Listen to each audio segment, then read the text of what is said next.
Are you ready for this? Because today's video, it might sting a little. I'm sharing 9 harsh truths that Gen X needs to hear. And I have to tell you, a few of these hit really close to home, and they reveal a few of my own shortcomings. But here's the thing, now that we're in our 50s, I agree with every single one of them. We've got 9 to get to, so let's go. Harsh truth number 1, no one is coming to save you. Not your job and not the government. Just listen to this statement made recently by The Economist. Generation X is the most financially disadvantaged generation. Ouch. And if we're hoping for financial bailouts or political change to turn around our situation, I don't think so. We got slammed by not 1, not 2, but 3 major recessions during our prime working years, 2001, 2008, 2020. We're too young for the GI Bill or guaranteed pensions, and we're too old for student loan forgiveness. We've endured decades of stagnant wages, and meanwhile, Social Security, all we keep hearing now is how it's going to run out, right when we need it the most. And in Washington, there's not one serious conversation about how to save it or how to fix it. So yeah, Gen X, we've been on our own for a long time, and I guess we've always known that. But we can't pretend that it still doesn't suck sometimes. Harsh truth number 2 is you're not still young anymore. You're middle-aged. I saw this meme the other day, and I kind of laughed at it because it's so true. Why is the age of 30 so significant for members of Gen X? Because we were 30 at the age of 10, and we remain 30 at the age of 50. And okay, I'll admit it, when I turned 50, it shook me a little. I still wanted to believe that I was just as young and just as relevant as always. Now here's a moment that really hit home for me. I was in my early 50s, I'm driving, and some teenager yells out of his window of his car and says, "Hey grandma, let's go." And I'm like, I know he's not talking to me.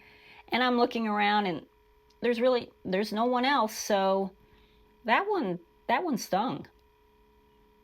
Now look, I'm not saying being in your 50s is old. Far from it. Maybe turning 50 is the new 30. And I definitely don't feel old.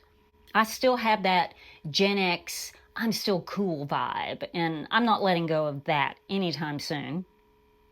But somewhere around age 55, for me, things shifted a little bit. I realized that midlife isn't something we really have to dread. It's one of our most powerful eras. And you know how I love to call our 50s the power decade, because I truly believe it is. I've made some of the biggest, most meaningful changes in my entire life in my 50s, and I'm not done yet.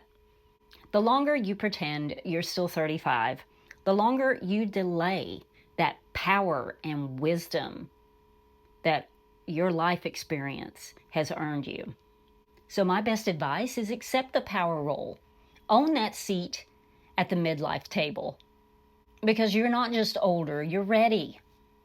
Harsh truth number 3 is you're probably wasting your best hours every day on a screen. TikTok, Facebook, lame phone games, even YouTube. Most of us are handing over our life force to algorithms.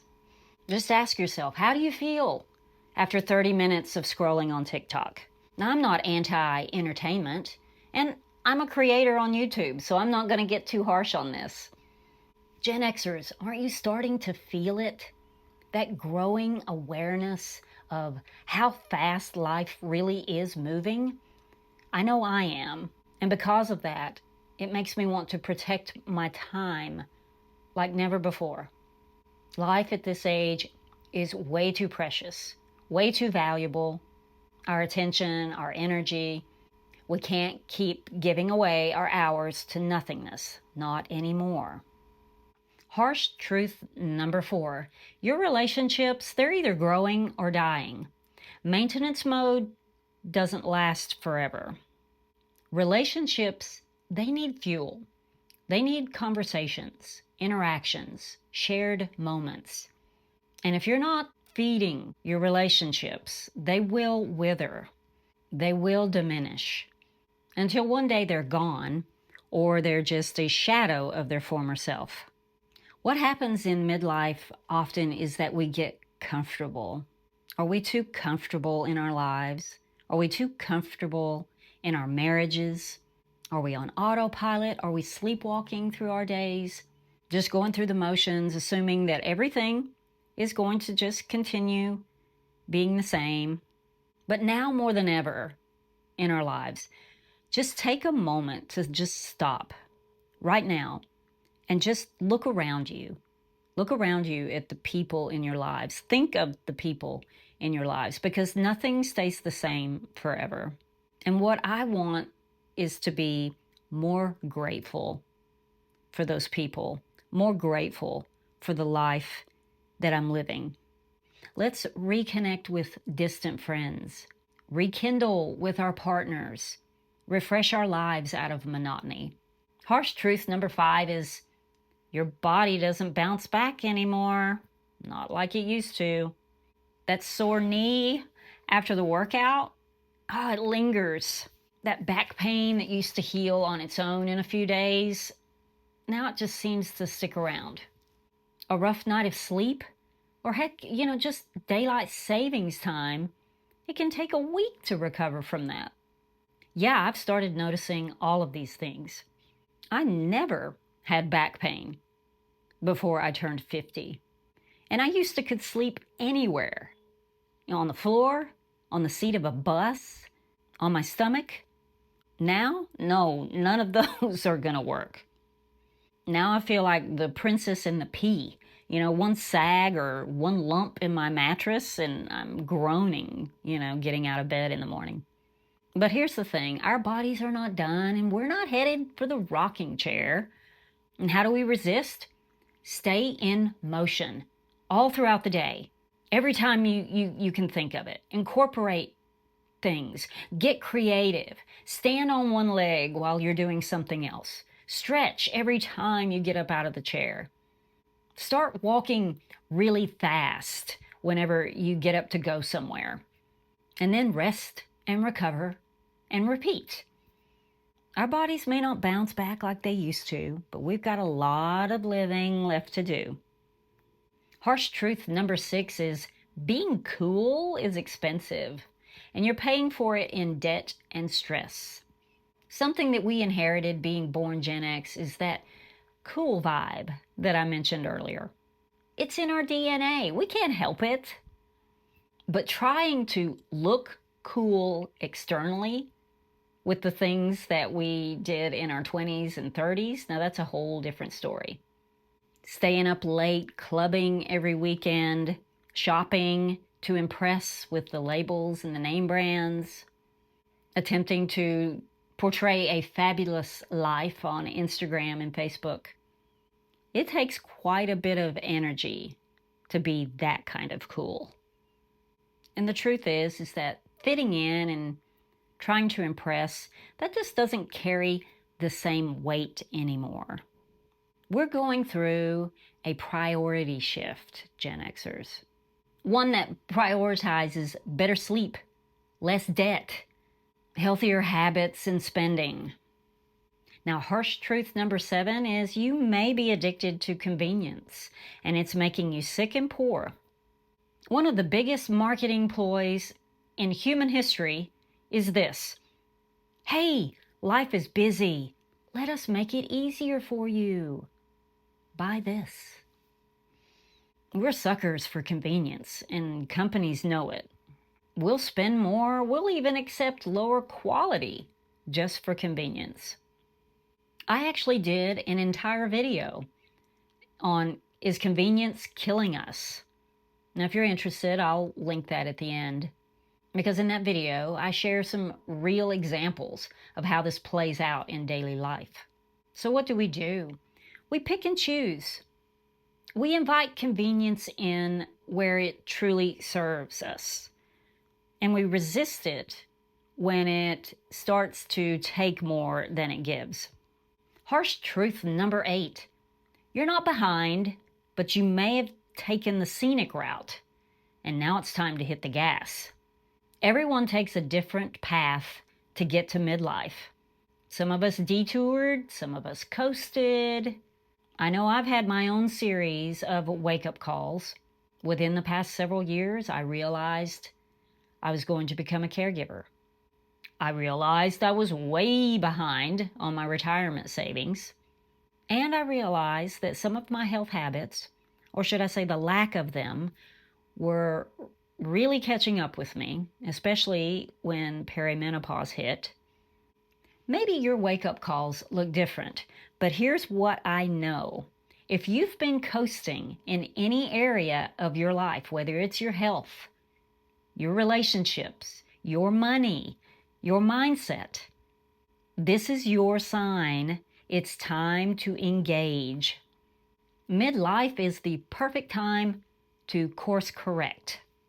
And now is the best time to hit the gas and get intentional about where you want your future to take you in the decades ahead. Harsh truth number 9 is you need to get your grown-up paperwork in order. Gen Xers, do you have a will? Whether you rent or own, have kids or not, it's time to seriously think about having a will in place. Now, I know this isn't enjoyable to think about, or at least it's not for me. But here are a few tips just to get started on it, because really, starting is the hardest part. Step 1 is just get your thoughts together first. Who do you want to leave your money or your possessions to? Who should care for your kids or your pets, if that applies? Who do you trust in your life to handle everything, should something happen to you? Your executor. Start typing all of this out or writing it down. Nothing fancy, just everything that you're thinking. It's a great first step. Step 2 is create a master info sheet. You need to create a document that lists all your accounts, all your financial accounts, everything that's associated with logging into your email, getting into your phone. You need to list account numbers that are associated with those accounts. You also need to put down who you have designated as the beneficiary, if that applies to that account. All your passwords, everything needs to be in this document. Print it out, then put it somewhere safe and let someone else know where you've put it. And then add a calendar reminder once a year, at least, to go and review it and update it. Because I know you're changing your passwords every now and then, right? Step number 3 is you've got to choose how to make all of this legal. And, a handwritten will, that's just not ideal. I mean, it might work in some situations, but why take the chance? Now, if you have complicated finances, businesses, minor children, blended families, it's probably best to go the attorney route with your will and any other documents that you want to complete. But, if you're more, streamlined and simple, then you could probably use some of the online resources. I mean, there's LegalZoom, there's Trust and Will. I'll put the links to all of this stuff in the description box. I'm not sponsored by anything that I mention in this video, by the way. Now, most states, they require you to sign these documents in front of witnesses, and some require notarization. So do your research on where you live and what those requirements are. But I also want to mention some bonus tools here as well, because It's not just a will and, having all of your passwords and accounts printed out. There are other things, there's power of attorney, health and financial power of attorney. There, in some cases, irrevocable and revocable trusts. There's a lot of stuff out there. Now, I've been doing some research and I'm leaning toward something that Suze Orman offers. She calls it the must-have docs.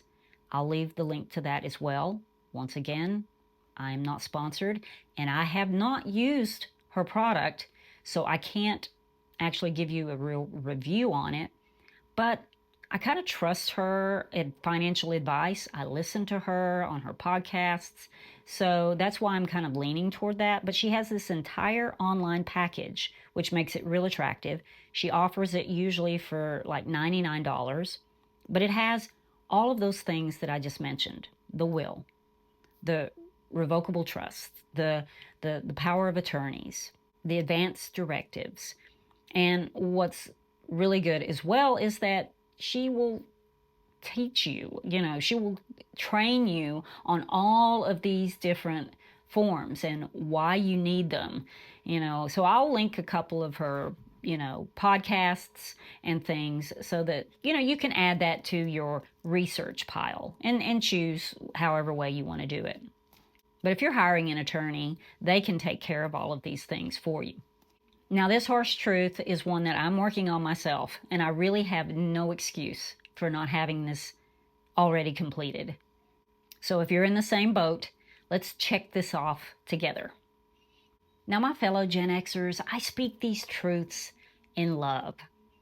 And I'm not here to paint gloom and doom. I'm here to prepare you for midlife in a way that feels empowering. Because if you haven't realized it already, you're about to step into a capability that you've never known before.